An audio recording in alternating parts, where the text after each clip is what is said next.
Police अधीक्षक महेंद्र पंडित यांनी दिलेल्या सूचनेनुसार सर्व पोलीस ठाण्यांच्या प्रभारी अधिकाऱ्यांनी आता कोल्हापूर शहरातील फाळकूट दादांवर कारवाई करायला सुरुवात केली आहे. मध्यवर्ती बसस्थानक परिसरात व्यावसायिकांकडून खंडणीची मागणी करणाऱ्या आकाश आनंदा भोसले याच्या विरोधात कारवाई करत खंडणीचा गुन्हा दाखल करण्यात आलाय.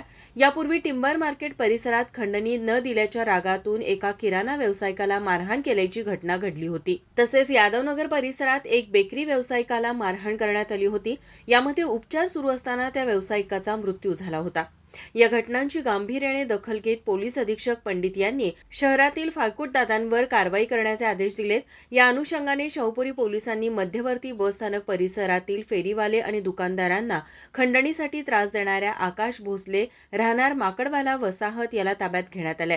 ही कारवाई पोलीस निरीक्षक अजय सिकंदर, सहाय्यक पोलीस निरीक्षक SM कोल्हाळ, सहाय्यक फौजदार संदीप जाधव, अंबाला मिलिंद बांगर, लखनसिंह पाटील, रवी आंबेकर, बाबा ढाकणे यांनी केली. माझा महाराष्ट्र कोल्हापूर.